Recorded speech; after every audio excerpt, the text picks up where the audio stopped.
Welcome to Brampton Focus. Some would say that the province that drives the economy of Canada is Ontario. Further, the Peel region, in combination with Toronto and the Golden Horseshoe, may likely contain the largest portion of Canada's population. With that all said, the leader of the province of Ontario arguably has the power to influence Canada's economy, determine a direction, and the responsibility to pave a positive path of prosperity, jobs, and business. Currently in Ontario, the provincial Liberal Party maintains a majority in the Ontario legislature. And today, the people of Ontario have questions. Boy, do they have questions. Questions on the sale of Ontario Hydro rates, our provincial debt, and transportation. My name is Michael A. Charbon. Next on Brampton Focus, I spend a dedicated hour one-on-one with the Premier of Ontario, the Honourable Kathleen Wynne. Next, right here on Brampton Focus.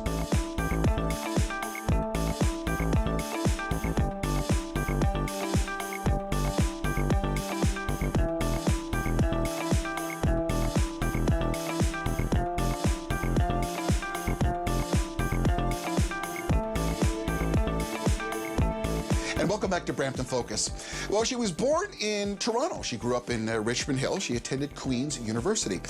She has a master's degree in linguistics and education. And in 1996, dipped her foot for the very first time in politics, forming a group called Citizens for Local Democracy. Yes, this was a group that was opposed to the efforts of the Ontario Provincial Conservatives to try and amalgamate the city of Toronto. In 2003, she became a Liberal nominee for Don Valley West and was elected to the Ontario legislature, defeating, I might add, an incumbent Progressive Conservative cabinet minister. Quite a bold little move. Then in 2006, she was promoted to the Minister of Education. She's also served as Minister of Transport, Minister of Municipal Affairs, Housing, and Aboriginal Affairs. Then in 2007, there was a little provincial by-election where she was challenged by a former Progressive Conservative leader and now Mayor of Ontario, I should say Mayor of Toronto, Freudian slip, John Tory. And guess what? She defeated him handedly. I would have loved to have been a fly on the wall there when John Tory came into the Premier's office for the very first time. Then on October 15th, 2012, the Liberal Premier at the time, Dalton McGuinty, announced that he would resign as the leader and step down as the Premier. I mean, it's a political bombshell at the best of times. So after some hard-fought Liberal leadership battles, my guest won the leadership of the Ontario Liberal Party. And on February the 11th, 2013, was sworn in, some would say installed, but sworn in as the 25th Premier of Ontario, becoming the very first female representative of the Liberal Party of Ontario and the very first female Premier of the province of Ontario. Now then the real test comes. This is the test of the people, right? The provincial election in 2014 took place, and after many hot battles, it was contested. Kathleen Wynne over here and Tim Hudak of the Conservatives over here, hotly contested. Well, Ontario spoke. And they spoke handedly and with a commanding voice to elect the Ontario Liberals a majority government with 58 seats in the Ontario legislature. And in the post-election dust, ironically, the Ontario Provincial Conservatives, Tim Hudak, has retired. He's doing some radio work and doing some good work. And the only person who's really left who is a contender for the leadership is the lovely Andrea Horwath from the NDP.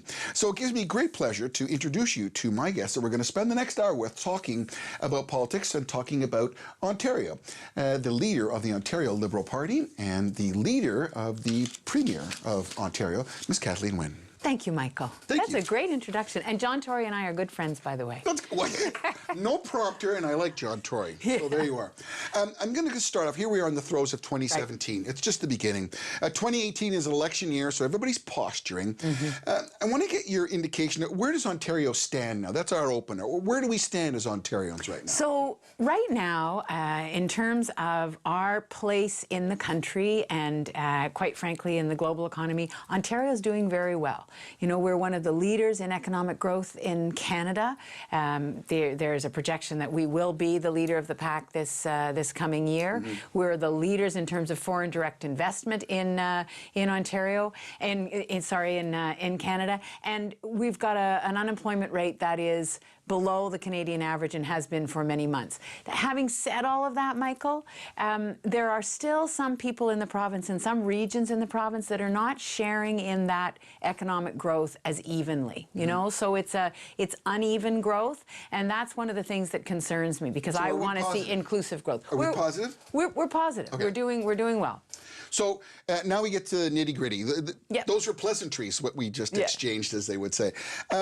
We have a debt here in Ontario of $315 billion, one of the largest sovereign debts of a non-nation in the world. I have great respect for Minister Charles Sousa, our finance minister. I know him. I've met him. I've talked to him. But when you look at a personal debt, I have a personal debt that I owe Ontario of about $23,000. My family of four is just under $100,000. Our yearly payment just to service a debt, it was $11 billion. It's like $90 million a month we're paying. How do you scratch that with the folks in Ontario that are saying we're living beyond our means? Well, here's the reality. The debt in itself, yes, we have to look at, but we also have to look at the debt to GDP. And I know Charles Sousa, our finance minister, has talked about this many times. You have to look at what the relationship is between the debt and then the GDP. So our accumulated our wealth. So gross domestic product is gross domestic product. Yeah, but it's that comparison to the debt. And so we've made a commitment, Michael. Two things. First of all, we are on track to eliminate the deficit by in this next budget, 2017-18, and that has been a commitment. We are on track to do that. And in fact, we've met our debt reduction targets and surpassed them every single year. We're going to wash that away. We're going to get rid of. We're going to wash that. We're going to wash the deficit. Billion. No, we're going to wash the deficit away. The deficit is the yearly budget. Okay, but that's the first step. You have to do that, right? Okay. You have to get to the point where you're walk not before you run. Right, Fair. exactly. And our target then is to continue to manage the province's fiscal situation responsibly, so that we get our debt to GDP down. Right now it's hovering in the 40%. We want it down to 27%, which is where it was before the recession. So, Madam Premier, I appreciate the wording, manage our fiscal deficiencies. For those folks who sit at a kitchen table and say, I got a visa bill, I got gas, I got car, I got food, I got kids, I got hockey.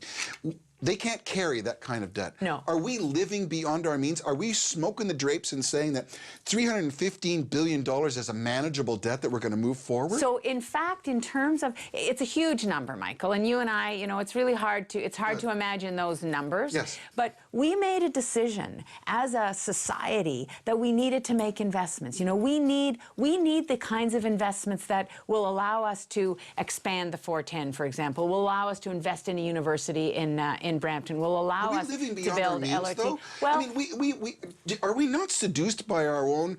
We live in a great place. I can go shopping. I can drive. They plow my street. No, I've but got great schools. When we compare our financial situation to other comparable situations, we have to look at those comparisons. And Ontario is doing well because we are seeing economic growth. We're seeing business come to Ontario. We're seeing foreign direct investment in Ontario. We're seeing job creation in Ontario. So those are the indicators of economic health. We need to make those investments in order to see that growth. And at the same time, you're right, we have to get the deficit under control. And that's what we're doing. We have to make that balance, because nobody in Ontario would say, you know what, just forget about giving kids free tuition, forget about building transit and roads and bridges. We can't do that, Michael, because if we do, we fall behind in terms of global competitiveness. It's interesting. The first people who complain are always the ones who don't want to get anything cut. Well, but does it not come down to someone saying that if we're paying $11 billion a year just to service it and bring it, it's kind of like a credit card debt. You never get out from underneath it. And we're at a triple credit rating right now. If we lose one credit rating or inflation happens, the payment balloons. What do we do then? So we're balancing all of those things, and that's exactly why we're working to get the deficit reduced. The fact is that in terms of per capita spending, Ontario is the leanest government in the country. So that means in terms of delivering healthcare, education, all the services that we deliver on a per capita basis, Ontario spends less per capita to deliver those services than any other province in the country. So that demonstrates, Michael, that we have been managing those finances responsibly. The reality is we were hit very, very hard by the economic downturn. There's no doubt about that. We're still climbing out of that, right? Ontario's the engine of Canada. With all due respect, Ontario's the engine of Canada. When we return, we're going to talk about hydro. That's something that's come on our websites. That's been on the lips of many people. You're watching Brampton Focus. My name's Michael A. Charbon. We're having a one-on-one with Madam Premier Kathleen Wynne. We'll be back talking about hydro right after this.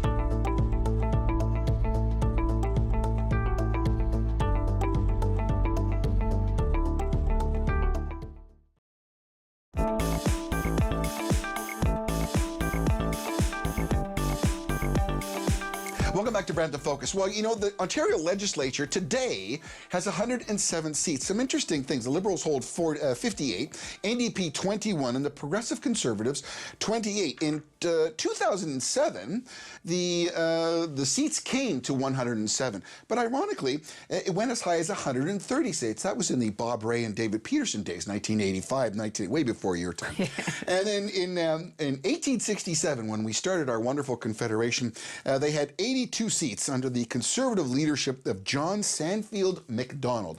A little bit of the seats in the Ontario legislature. I mean, and you know, we're going up to 122, maybe 124, depending on what happens with our Northern Boundary Commission, because we're going to be reorganizing to match the better federal representation ridings. For more people. Exactly. More people have more voice, because some people say, well, everybody in Toronto decides what's happening, so it's more representational. Right. And that'll be an interesting process. But I wanted to bring that up because I thought that was kind of cool. Yeah. When you look at how many seats there were. It's interesting too. We're going into Ontario 150, right? 2017. Yes. It's Canada 150, but it's also Ontario 150. I know, and you think of how old we are, and you know what we have to look forward to, and one of those things which comes to my topic about hydro. A lot of people are upset that we're selling off parts of hydro. People look at it as an annuity, as something that's going to help the financial complexion of our province moving forward, our kids, something that we shouldn't sell, something we should hold on to.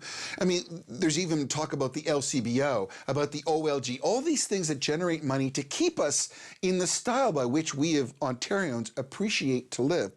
People are saying that we are doing the wrong thing to sell a portion of hydro. I know it's been a contentious issue. I know it is a tool that is being used to divert a deficit. What do you say to those people who say you're selling the future of my kids away in hydro? So what I say is that we are broadening the ownership in Hydro One because we're not selling the whole thing. 60%. 60%. We're doing that in order to build new assets for your children. So this is an asset that the people of Ontario have owned for a very long time, and we are turning that over, and we're building new assets that will benefit that economic growth that we talked about earlier, all across the province. You know, we talked earlier. You talked about the debt. We can't just keep borrowing in order to build the assets that we need in the province. But we can borrow with certain. Keep spending. With all due respect, I hear that. You're right.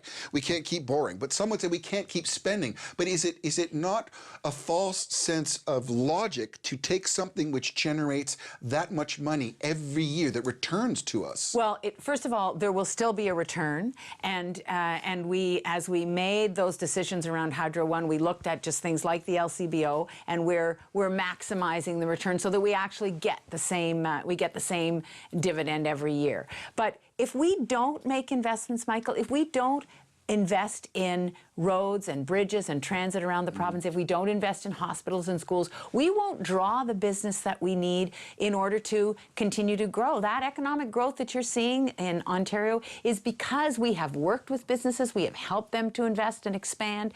We've worked with the auto sector, for example, and so we need those kinds of investments to draw business. Businesses are not going to come here if we let our infrastructure deteriorate. When I went to China, and I met with business owners in China, that was one of the things that they said to me. They said, are you committed to building the infrastructure that's going to allow our goods to move through the region, including through the 905? So we have to balance the amount we can borrow and the amount that we have to raise in order to build infrastructure. That's what the broadening of Hydro One is about. What it's not about, and I think you're probably going to go into electricity prices soon. Next. So what's happened is that the opposition parties have tied these things together. They've said, you're broadening the ownership of Hydro One, and that means electricity prices are going up. That's just not true. And so the reality is that, yes, electricity prices have gone up in Ontario, and the reason they've gone up is that we had a degraded system when we came into office in 2003 under Premier McGuinty. We had an unreliable, dirty system that was reliant on coal. And that's we fair. shut down the coal plants. We've invested in renewables. We built thousands of kilometers of line. You now have a reliable system. You have a clean system. We had to make those investments, and there's a cost associated with it. And I know that the costs are hard for people to bear, which is why we're continuing to try to take costs out of the system. I had Andrew Horwath here, and I spent an hour with her, and she told me of a family that lives in Hamilton, in her constituency, and I respect everything that Ms. Horwath has to say. These people said that they're having a hard time, not necessarily keeping their business open, but just heating their homes. Others who have gone and said, oh, I'm going thermal, and I'm going to pump my glycol through, thermal heating. They're paying $1,000 a month now for electricity. And then we look upon the CEO of Hydro, Mayor Schmidt, who's making a base salary of $850,000. He's getting paid $4 million. That woman in Hamilton is kind of going, oh my gosh, I won't make that in my lifetime. So I get the grid, I get the safety, I get the no coal, but we still come down to the majority of people who live in this province say, what the heck is happening? Look at my hydro bill. Right. So I get that, and for some time now we have been working to take costs out of the system. So we renegotiated agreements like the Samsung agreement, which is actually taking billions of dollars out of the system. We made a decision not to build new nuclear, Michael, because that was billions of dollars. Samsung also reduced it, right? They said they were going to come in, I think it was $5 billion. Now it's only $3 billion. Well, they retracted a tad. Well, we renegotiated that. That's why. And then decided not to build new nuclear. And at the same time, we've put in place programs. So there are people who are living on low income who have access to programs that can take 30% off their bill, Michael. We've made sure that the debt retirement charge came off people's bill, because that debt was debt was left over from the previous government. So we've made those decisions. As of January 1st, 8% is coming off people's bills. That's the provincial portion of the HST. Having said all of that, we know that there's more that we have to do, and I've committed to working with the system, working with people, because I've talked to some of the same people that you talk to them all day, Andrea, and every day. I mean, exactly. You're an open premier. I mean, I get and that. I hear from them, and I'm very worried about it. In the face and tell them that my hydro bill last year was $120 a month, and now it's $500, and she hasn't gotten that raise. No, neither has he. So what do? Do you unplug the fridge? Like, what do you do? Well, and that's exactly why we need more relief, and it's exactly why distribution companies need to make sure that people who are living on low income and who are that strapped get that access. It is the Ontario Energy Support Program is a program that people need to apply to, and one of my concerns is that not everybody in the province who is actually eligible has applied. And so I've talked to the head of the Ontario Energy Board, and I've said, you know what, we've got to do better about reaching people so they know that they can apply for a break. But after all of that, Michael, there's still more that we need to do, and I've committed to look for new ways to help people with their electricity bills. But just to go back to the beginning, it would have been irresponsible if we had not made the investments in the electricity system that we've made. And that's because fair. That would have meant that businesses couldn't rely on electricity, that homes couldn't rely on electricity. Our province to build their future here. I get that. And plus, the moving away from coal-fired plants is something which I find totally ridiculous, that the advent of Trump coming and thinking that they're re-engaging coal-fired plants is a fallacy. We have to retrain those people. The world's going in a different direction. It is. Yeah. It is. So we've done with our first two segments. We dealt with, I guess, the two largest elephants in the room. When we come back, I'm going to talk a little bit about municipal reform. The OMB, municipal reform, a little more focusing on our cities. My name is Michael Charbon. You're watching Brampton Focus. We're spending an hour with the Premier of Ontario, Madam Kathleen Wynne. When we come back, we'll talk about municipal reform right here on Brampton Focus.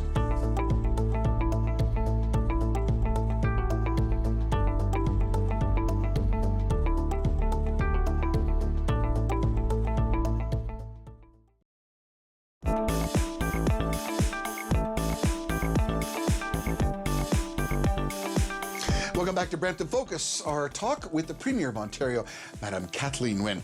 Interestingly enough, if you look at the record of who's been in power in Ontario, the Progressive Conservatives had 8 leaders with 22 elections, Liberals 8 leaders, 17 electoral wins. The NDP won, Bob Rae, that was in 1990.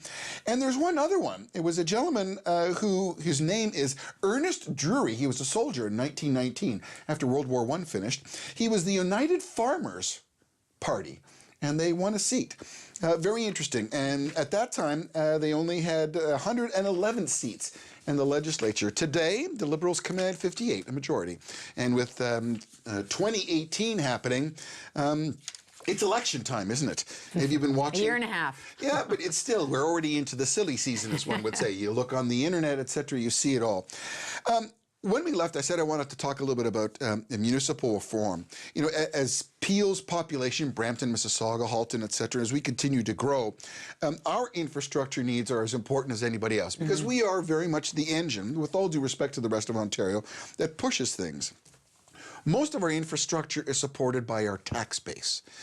So if we want to grow and we want to continue to feed our infrastructure, if we only use our tax base, there's only so much that it can bear. There's only so much money that the people within Peel can burden themselves with.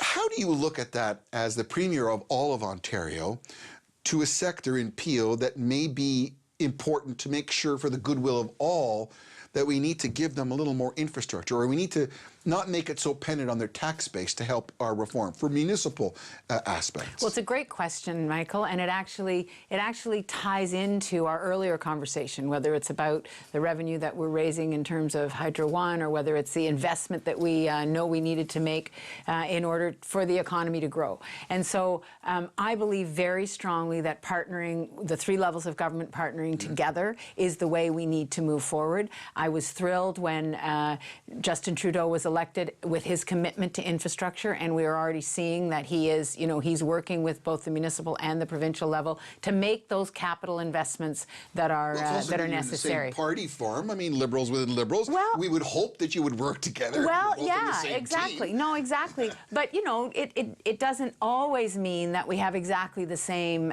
Just because we're in the same party doesn't mean we have exactly the same priorities. But in this case, Prime Minister Trudeau understands that infrastructure is what is going to drive our future, and so that's the most important thing that I think we can do. You know, we have invested, for example, in gas tax. We have spread gas tax across the province every year. $300 million they get a piece, and that is for infrastructure investment in transit. Right? It's a really good. It's a really good tool. What other tools can we see that we can garner that? Well, I get that. Yeah, I think those are the kinds of things.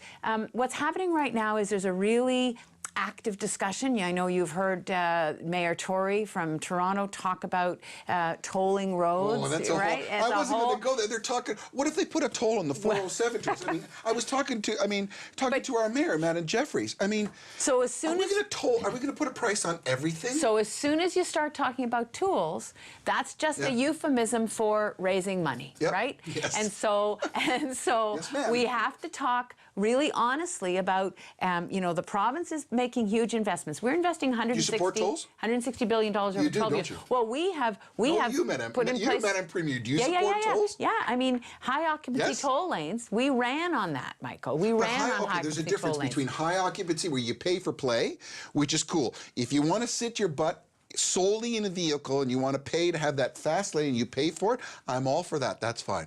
But when Joe Blow, who has to schlup himself into town, or the guy who's doing a delivery or etc., has to pay a toll every time. Yeah. So that is exactly the point, because with high occupancy toll lanes, you have a choice. And so that's exactly what I have said to John Tory. You know, we need to look at the timing of this, because people need choices. If they don't have any choice, then you're right, it's not fair. So if they don't have a choice to take transit, if there's not another route that they can take, like the taxes that's on a booze challenge. and cigarettes. Right. You don't have to drink booze, you don't have to smoke cigarettes. It's choice. You want to do that, or you don't need to go and gamble. If you want to do that, then you got to pay a price to play, if you wish, which is cool. So there are, you know, there are other things that that municipalities have talked about. So things like land transfer taxes. You know, the City of Toronto has a land transfer tax tool. They have a double land transfer tax. Well, they have. Everybody has the provincial land transfer tax. I know, but it's double. The City of Toronto has a land transfer tax. So here's the thing. I'm talking about tools. You're asking me what the tools are. I'm telling you these are the things. This is the array of tools that we can use. But a tool is a way of raising revenue. And so from my perspective... But a tool of choice is different than a tool which is forced upon. Fair enough. Fair enough. I mean... Absolutely. Absolutely. And I think that's the tolling discussion. But the double land transfer tax for those who want to be in Toronto, those people who want to buy in Toronto saying... It's so much more expensive. Why would I want to do that? Whereas the city's saying we got to make money. It's a tool. So here's the thing. Every municipality has to have that discussion with their constituents, you know? And so when the Association of Municipalities of Ontario comes to us and says, we want to have the same revenue tools as the City of Toronto, my response back to them and the Minister of Municipal Affairs' response back to them was, you know what? You've got to have those conversations in your municipalities. You've got to canvass the people in your municipality. You've got to have a debate, and then we talk about what the tools are, because people need to understand what it is being suggested. So I'm all for municipalities finding ways to take part in and partner with the province and the federal government in making those investments, but there has to be a debate at the municipal level. I think it's always funny, too, those who always complain that the government is spending too much money are the first ones to complain when stuff gets cut. When you have to start paying a little price to have to go to your swimming pool or your skating arena, they're gouging us again. But for us to maintain the style of living we have, it costs money. We live in the best country in the world. We have the best services in the world. I mean, you hurt yourself on a highway and you're too far, Orange comes and picks you up by helicopter regardless. I mean, we're very lucky. We are blessed. Yes. And the reality There's a price is... to play for being blessed. That's true. But the reality is nobody wants to pay more for things. And I get that. And particularly, there shouldn't be undue hardship on people, because people need choices and people need to access services equitably. But what they say, what many people say, and I shared with several people, few because we didn't want everybody to know what was going down with this interview, but those who I confided in my confidence and my colleagues said, we're spending too much. And I get you gotta spend to make. I get that. You gotta be able to feather the nest to be able to attract the bird. I get that. But some would say we're spending too much. It doesn't need to be that nice of a nest. Anyways, I mean that, you know, we'd have to have that debate. Yes, and that's certainly the debate that I think we will have as we go into the next election. You're going to be held to that. What would you cut? Would you not build a new hospital in Brampton? Would you not build? No, would you not build a university? Would you not expand the 410? Those are the things. Would you not put a salary cap on people who work for the province? I mean, I'm kind of going out. I mean, there's a guy who made $425,000 being the head of Pan Am 2015. He got double his salary when he left. He was still working for the province of Ontario. He got paid $525,000. And then you look at these $4 million for the guy who's running hydro.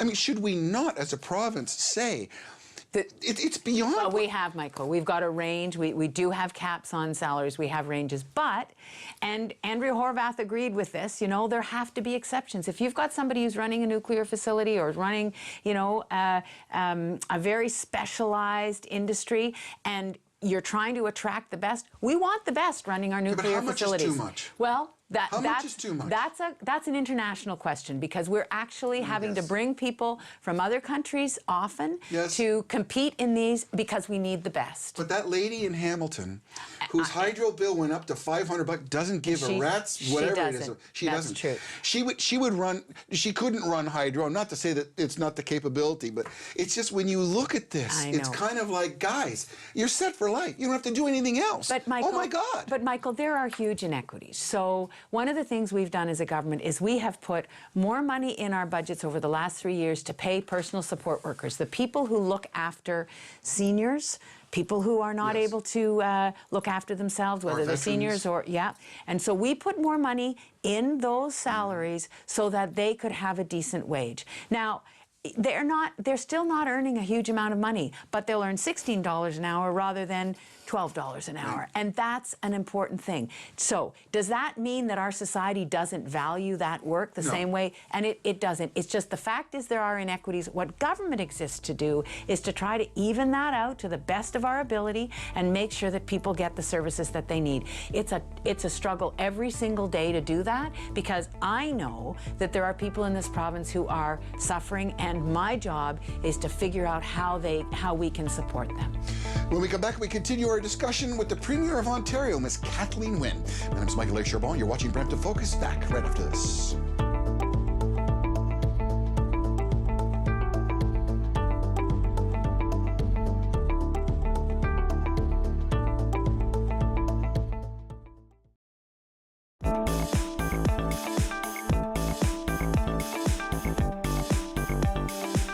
Welcome back to Brampton Focus, our one-hour discussion with the Premier of Ontario, Madam Kathleen Wynne.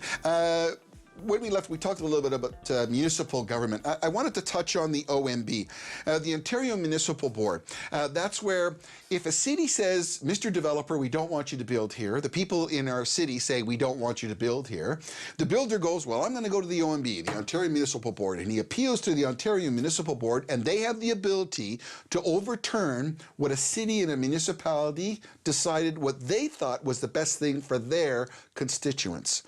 How do you react to those people who live there who said, my mayor said this, my councillor said this, we didn't want this, and now the Ontario government comes in and thinks that they know what's best? Well, so here's the thing. The Ontario Municipal Board works within a couple of frameworks. So the provincial policy statement, but the official plan of the municipality that they're operating in. So sometimes what happens, Michael, is that councillors will say, we agree with people, this shouldn't happen, but in fact, the proposal fits within the official plan. It fits within the zoning of the municipality, and so what they can do then is bump the refusal up to the OMB. Or bump the approval up to the OMB without having to take responsibility at the municipal level. I think that should stop happening. I think that, you know, once you have an official plan, once you've got your zoning in place, then those decisions should be made at the local level. And the only thing that should go to the OMB is something where there's a provincial interest, you know, where there's something that actually is going to affect people much beyond the boundaries of the municipality. But the municipality would have caught that anyways, one would think. Well, it doesn't always happen that way. But it's mostly developers are already applying, right? Right. But they're looking at the official plans and they're looking at the zoning and they're saying, actually, our proposal fits in here, perhaps, or maybe it doesn't. And there are refusals at the OMB. You know, the OMB doesn't rubber stamp everything. Rubber stamp, So we're doing a review for exactly this reason, because I have, and this has been a number of years for me. Before I was an MPP, there were in the community that I represent, there was lots of turmoil about the OMB, and so I've been fighting to get more local decision making for a long time. We did do some adjustments to the OMB. There's more we have to do, but the principle that we're operating on is let's put the decision making at the local level and make councillors and community elected people take responsibility and work it out with their constituents. That's what I want to see. I mean, that's a fantastic position. I thank you for answering the question frankly and honestly. Will we see something before 2018? Is that something that you're going to... That's our objective. The review is underway, and we're looking to make changes. Let's quickly go to transportation. The Wynne government currently, you're in a 12-year, $160 billion infrastructure plan. You're improving transit. We're talking about LRT. As you well know, Brampton was fortunate to be able to get a university, a blue ribbon committee headed by William Davis and a bunch of other folks, prominent people within the city of Brampton. We're able to say we have a university here in Brampton. Right. Now, as time would have it, there was a council in Brampton who decided that they didn't want the LRT. They didn't like the route. They weren't interested in linking the LRT, which is going up through Madame Crombie's beautiful Mississauga, to join to Brampton. I'm going to ask you, in the event that now you're aware of the university, and I think it's a very important thing for Ontario to grow, would you, as a Premier of Ontario, consider re-looking at or reconsidering an LRT to connect Brampton? So tough question. Yeah, I mean, this was a decision at the local level. I'm not going to pretend, Michael, that I wasn't disappointed, because I was. I was disappointed. I would have liked to see this plan go forward. So was the mayor of this city too. Yeah. So I was disappointed at that. I think that my answer would have to be, look, you got to talk to Brampton Council. You know, you'd have to talk to Brampton Council to see whether they want to come forward with another proposal, whether they want to re-engage the province on that discussion. I really can't preempt that. As I say, I strongly believe in local governance. You talked about the Citizens for Local Democracy. One of the reasons I got involved in politics was that I believe in, that local voice. So the City Council will have to have that conversation, and you know, would we re-engage with it? We'll always be open to having a conversation with a municipality. Quick question: what's your position on the legalization of marijuana? We've got many things going on. The Liberals in our federal government are talking about that. There's always the yays and the nays, and for medical purposes. Where do you sit as a Premier of Ontario? Well, I think it's time to do it. I think the criminalization has caused all sorts of social turmoil, but I will say that it's more complex than people think it is. You know, it's not a simple stroke of the pen. The delineation between recreational marijuana and medical marijuana, what's the regulation that should be in place? How do we keep people safe? Particularly, how do we keep people safe on the roads? Because we don't have the same kind of breathalyzer or, you know, that kind of test for roads that we have for alcohol. So there are lots of questions. We don't have all the answers. Look to the federal government to work with us. So the Pulse of Brampton says, I can't stand my auto insurance rate. I'm paying too much. There was much said in the last election about that. Some insurance people say that, well, it's all predicated on your zip code or your... that's part of the input, yeah. That's part of the problem. What do you say to the people in Brampton who are saying, I'm paying 3 times more for my auto insurance and I need some help here, whereas everything now, there's no fault, etc. Yeah. What are we going to do about that? Auto insurance rates are down 8% or so across the board. There are some companies where actually the reduction has been 15% or more, so that has happened. But the third thing I would say is there's still more that we have to do. I think there is still more. I think there's still fraud in the system that we need to get out, and we're going to continue to work to increase those reductions. When we come back in our final segment, we're going to talk a little bit about jobs. We're going to talk about 2018. There's an election coming up. We'll talk a little bit about popularity percentages and how do we mitigate that, and questions that many people have is what's on the future for Brampton, Mississauga, Peel, and the province of Ontario. My name is Michael Charbon. You're watching a 1-hour special with Kathleen Wynne, our Premier of Ontario. Back with more right after this, our final segment.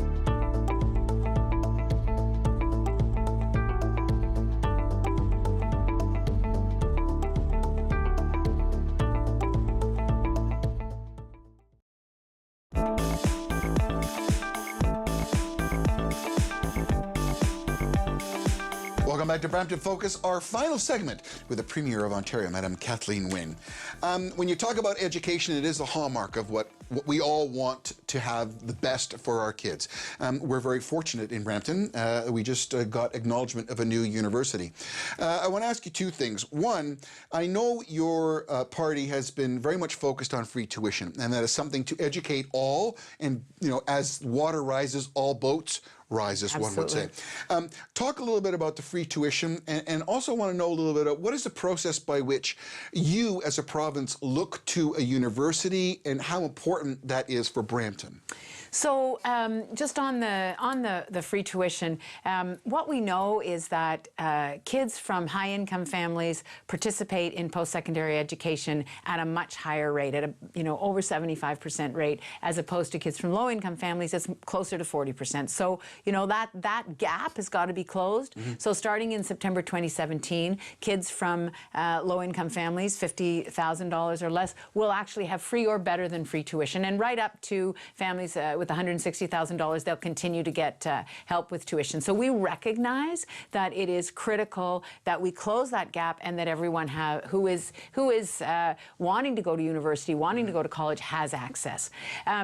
In terms of the university, Brampton is a very important part of Ontario's picture, Ontario's economic picture. And what we looked at was the demographics in this part of the province, and recognized that the kids here didn't have access to post-secondary education in the way that other parts of the GTA, other parts of the province. And so that was the decision. I mean, it was based on the demographics. It was based on the kids who we know want to go to university and may not go if they don't have geographic access. So this is an important part of the economic development and the cultural development of Brampton.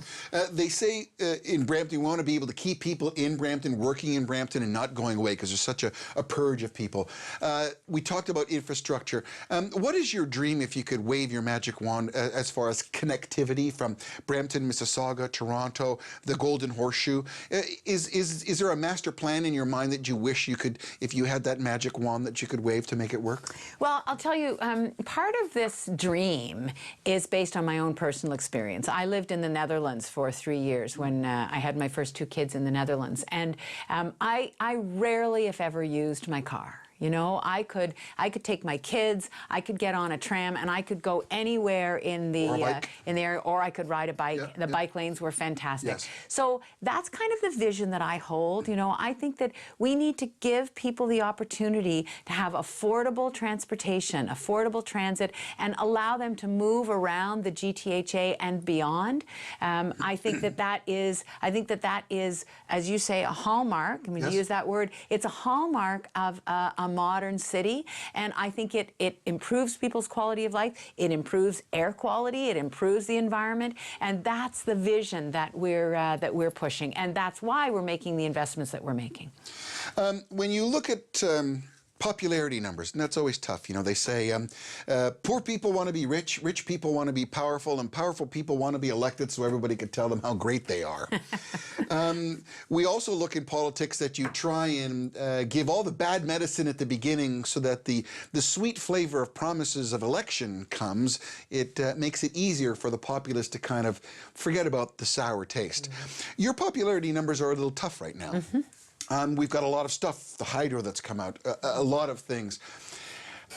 You're a personable person. You talk to people. I know that from the research and talking to your staff. You're not a huggy person, but you're that person who I've been known to hug. You've been known to hug. But I mean, you want to feel what your constituents. Yeah, absolutely. It must be disheartening when you're trying to do your best, because no one would want to do bad. You only want to do best.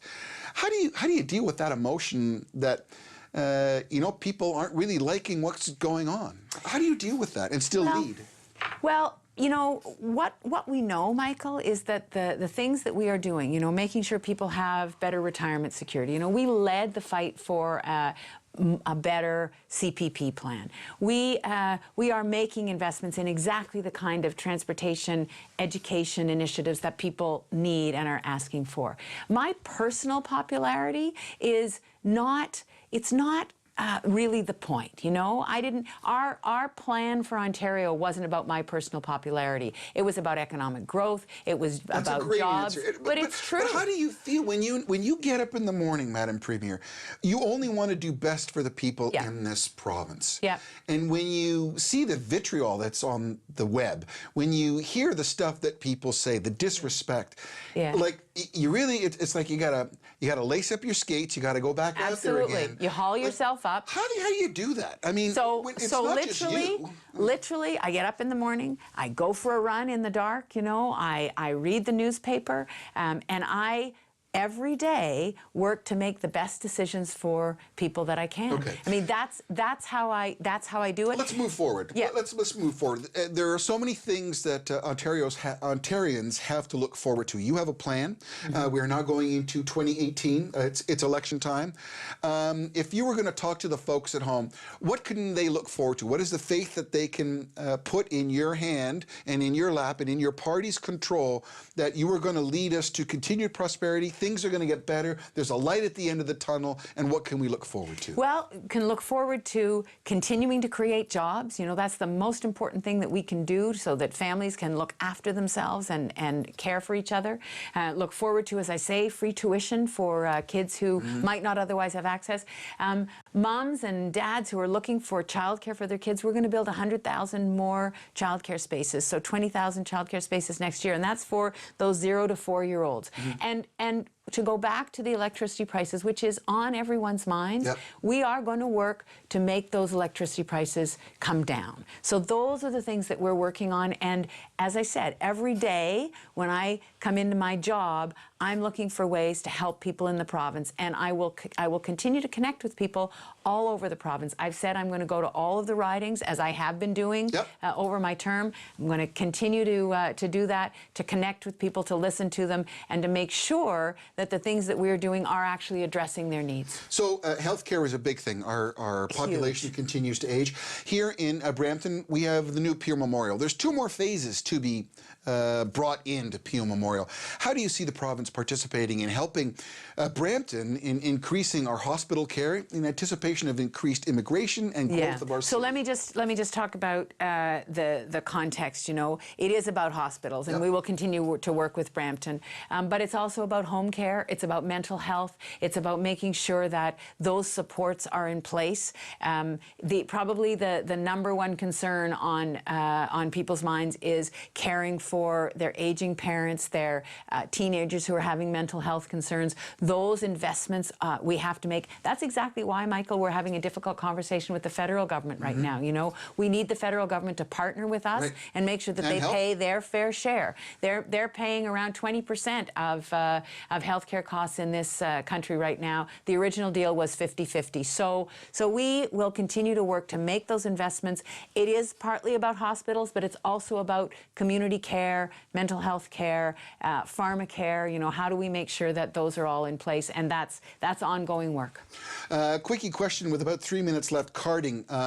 Our current police chief in Brampton is for carding. There's been many issues back and forth. What's your position on carding per se with regards to our law enforcement and their request that it's an intelligence tool that's being taken away from them? Well, we have worked closely with the police services, and I know that there are concerns because it's a change. But the reality is that unfair, random street checks, because that's street checks, cardings, that's the different terms for the same thing, had to stop because there has to be a rationale for why someone would be stopped on the street. I think that is only fair and only right, and so that's why the ban is in place. But the reality is that the police can still stop people. You know, they can still stop people if there's a reason, if there's reasonable cause for that. Mayor Jeffrey from and people Brampton need is their against information. It. Mayor Jeffrey's against it. It's against what? Sorry. Carding. Against carding. Mayor Crombie is against carding. So did those 2 mayors have any influence on your decision as a premier to continue to push that effort forward?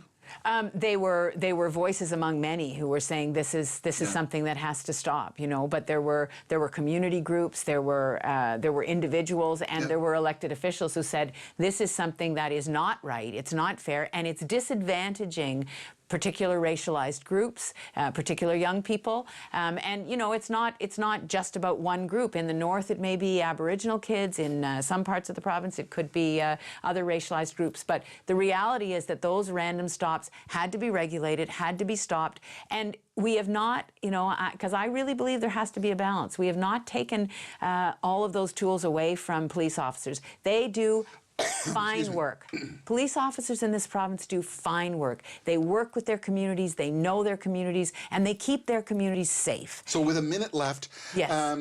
2018 is coming upon us. In 30 seconds, can you tell us what is a platform or a position that you're going to take that is going to help us in Ontario? Well, I think I've talked about some of them. You know, yes. it's Ontario 2015, it's Canada, Ontario 150, it's Canada 150, yes, and we can celebrate all of the wonderful things that are happening in this province, but we're going to build on those. You know, we're going to make sure kids can go to post-secondary education. We're going to make sure that we continue to build infrastructure and create jobs, and that people have the health care that they need so they can care for their loved ones. That's our job, is to be a force for good, and I'm going to continue to work every day to make that the case. Madam Premier Kathleen Wynne, thank you so much for spending time with us. Thank you, Michael. On behalf of our producer-director Paul Vicente and producers John McLeod and Fazil Khan and other members of Brampton Focus, we thank you for taking the time to spend with us and discuss. My name is Michael A. Charbon. You've been watching Brampton Focus, a 1-hour special with the Premier Kathleen Wynne. Thanks for watching. We look forward to seeing you again soon.